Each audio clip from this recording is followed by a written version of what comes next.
ठाणे आणि मीरा भाईंदर शहरामध्ये येऊरचा डोंगर आहे, चेना नदी आहे, त्या ठिकाणचं जे पाणी आहे ते वाया जात होतं. त्यामुळे जे पाटबंधारे विभाग आहे त्यांच्या अधिकाऱ्यांशी संपर्कात आलो, त्यांच्याकडले 5 कोटी रुपये मंजूर करून घेतले आणि येऊर येथे धरणं जे छोटी बंधारे असतात ते बंधारे बांधायला त्यांनी मंजुरी दिली. येऊर येथे आपण 6 बंधारे बांधतोय, तर चेना नदीवर आपण जवळजवळ 4 बंधारे बांधतोय. असे 10 बंधारे मंजूर झालेले आहेत, त्याचंही काम चालू झालेलं आहे. त्या बंधाऱ्याच्या पाण्यामुळे येऊरचे आदिवासी पाडे असू दे किंवा चेना रिव्हरच्या आजूबाजूला असलेले आदिवासी पाडे यांना पाणी मोठ्या प्रमाणात मिळेल आणि त्याचबरोबर जंगलामधले जे प्राणी आहेत, जे एप्रिल, मे, जून, जुलै ह्या कालावधीमध्ये खाली रस्त्यावर येत असतात आणि ते बिचारे दुर्घटनेमध्ये त्यांचा मृत्यू होतो, त्यांच्यासाठी पाणी येऊर येथे आणि चेना म्हणजे आपल्या डोंगरामध्येच जे पाणी मिळत असल्या कारणानं त्यांना 365 दिवस ते पाणी मिळेल. त्यामुळे ते प्राणी खाली येणार नाही आणि पिण्यायोग्य पाणी त्यांना त्याच ठिकाणी ह्या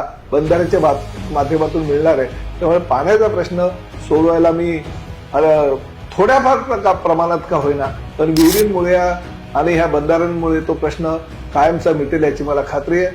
आणि हे सगळं घडू शकलं ते सर्वसामान्य जनतेने मला एकदा नव्हे, दोनदा नव्हे, 3दा विधानसभेवर प्रतिनिधित्व करण्याची संधी दिली. त्यामुळे धन्यवाद.